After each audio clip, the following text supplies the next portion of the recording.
25ನೇ ಪ್ರಶ್ನೆ. ವಿಶ್ವದ ಆರ್ಥಿಕ ಅಭಿವೃದ್ಧಿಯಲ್ಲಿ, ವಿಶ್ವ ರಾಷ್ಟ್ರಗಳ ಆರ್ಥಿಕ ಅಭಿವೃದ್ಧಿಯಲ್ಲಿ IBRDಯ ಪಾತ್ರ ಮಹತ್ವವಾದದ್ದು, ಚರ್ಚಿಸಿ ಅಂತ ಕೇಳಿದ್ದಾರೆ. ಓಕೆ, IBRD ಅಂತಾರಾಷ್ಟ್ರೀಯ ಪುನರ್ ನಿರ್ಮಾಣ ಮತ್ತು ಅಭಿವೃದ್ಧಿ ಬ್ಯಾಂಕ್, ಅದನ್ನ IBRD ಅಂತ ಹೇಳ್ತೀವಿ. ಓಕೆನಾ, international bank for reconstruction and development, ಪುನರ್ ನಿರ್ಮಾಣ ಮತ್ತು ಅಭಿವೃದ್ಧಿ ಬ್ಯಾಂಕ್.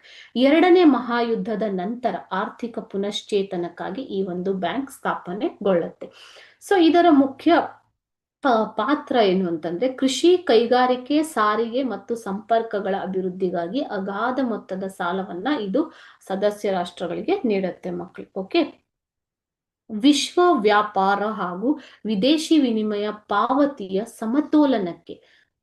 ಸಮತೋಲನಕ್ಕೆ ಕೂಡ ಇದು ಸಹಾಯ ಮಾಡುತ್ತೆ. ಅದೇ ರೀತಿಯಾಗಿ ಎಲ್ಲ ಪ್ರಗತಿಪರ ರಾಷ್ಟ್ರಗಳ ಆರ್ಥಿಕ ಅಭಿವೃದ್ಧಿಗೆ ಅತಿ ಹೆಚ್ಚಿನ ಸಹಾಯವನ್ನ IBRD ನೀಡುತ್ತಾ ಬಂದಿದೆ. ಈ ರೀತಿಯಾಗಿ ವಿಶ್ವ ರಾಷ್ಟ್ರಗಳ ಆರ್ಥಿಕ ಅಭಿವೃದ್ಧಿಯಲ್ಲಿ IBRD ಪ್ರಮುಖವಾದ ಪಾತ್ರವನ್ನ ವಹಿಸುತ್ತೆ. ಓಕೆ.